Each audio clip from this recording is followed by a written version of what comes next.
Hare Krishna. Hello friends, how are you all doing? I hope you all are doing well. This is Jitendra. I am preacher of Srimad Bhagavad Gita, and today's very special lecture. Today I am going to talk about Bharat verse, the meaning of Bharat verse, and how this name is actually attached with me. How this name every day I am chanting this name Bharat verse. When Lord Krishna actually addressed Arjuna as a Bharat verse. Bharat verse means Akhand Bharat, the united India. India means Akhand Bharat doesn't mean only India, Indian continental. It's included Pakistan, Sri Lanka, China, Iraq, Iran, Afghanistan, Nepal, Bangladesh, Bhutan, Myanmar. So all the most of the continental, most of the countries of India, Afghanistan means more or less part of Afghanistan. This is called Bharatvarsha. This is called United India. This is the cultural diversity. This is the cultural unity. This is the religious unity. This is the moral unity. This is the character unity. So Bharatvarsh itself represent ethics, moral values, culture, tradition, the one religion.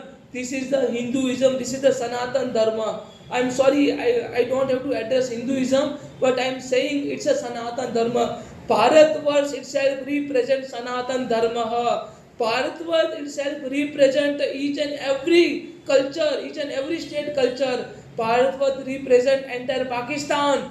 Bharatvarsh represents entire Bangladesh, entire Afghanistan, entire Iraq, Iran, and also Bangladesh, Sri Lanka, Nepal, Bhutan, and also Myanmar. So this is the Bharat verse. This is why Lord Krishna addressed Arjuna Bharat verse when actually the reason behind the battle of Mahabharata was actually there was a diversification, there was a separation of each and every region, and after battle of Mahabharata,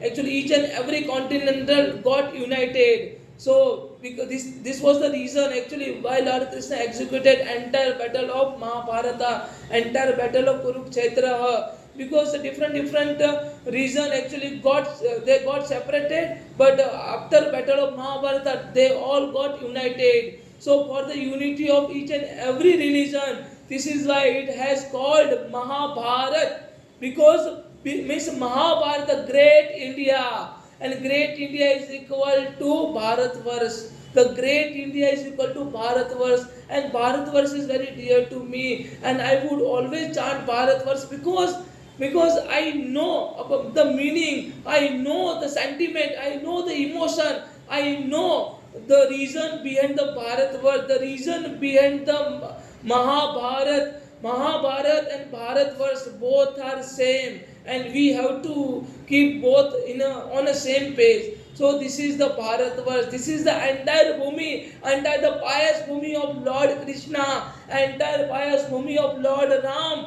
and entire pious bhumi of Lord Buddha. So each and every incarnation of Lord Sri Hari actually addressed this land as a Bharatvarsh. And if anybody does has any doubt regarding the Bharatvarsh and all, but they have to forget, means Bharatvarsh only represent Indian continent, means India country. It's not like that. Bharatvarsh represent entire Asian continent. So Bharatvarsh is Bharatvarsh, and Lord Krishna thousand times addressed Bharatvarsh in Srimad Bhagavad Gita, even Vishnu Puran, even Garud Puran, even Shiv Puran, even Gautam Buddha addressed this pious land as a Bharatvarsh. Gautam Buddha actually addressed this pious land as a Bharatvarsh. Even Constitution of India, India that is Bharat. Bharat does means Bharatvarsh. India that is Bharat. Constitution of India actually talk about secularism, the religious unity, socialism. So these all things are actually together and make one nation, that is called Bharatvarsh. This is the era. This era will never end, and this era will definitely going on. It will never end. So this is called Bharatvarsh. This is the means Bharatvarsh itself actually spread a religious unity. Itself spread a cultural unity. Itself means mental state of each and every person.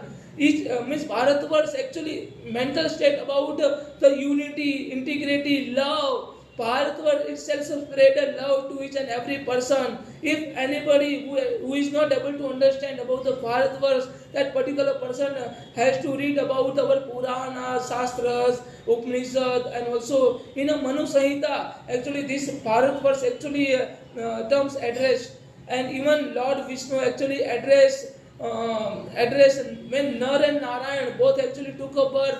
They actually they actually addressed this word to all the people around him, and also he actually addressed the unity and integrity is the eternal dharma. So eternal dharma, Sanatan dharma is equal to Bharatvarsh, and the eternal cultural diversity, this is called Bharatvarsh.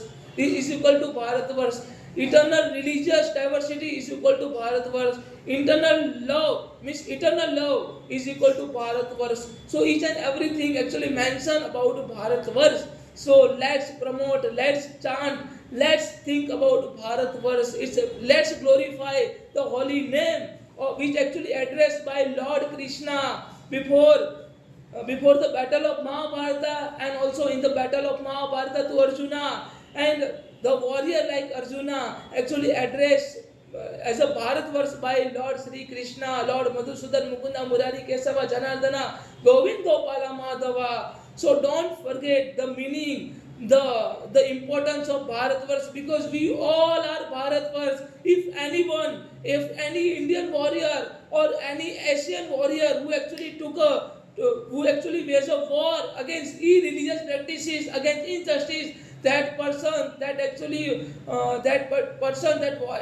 warrior actually addressed as a Bharatvarsh. So we all are Bharatvarsh, each and every single individual one, each and every single individual warrior is called Bharatvarsh. So let's, because Lord Krishna actually addressed all the warriors who actually waged a war against irreligion, against injustice. These all people actually address Bharatvarsh. So this is the broad meaning, this is a broad spectrum of Bharatvarsh.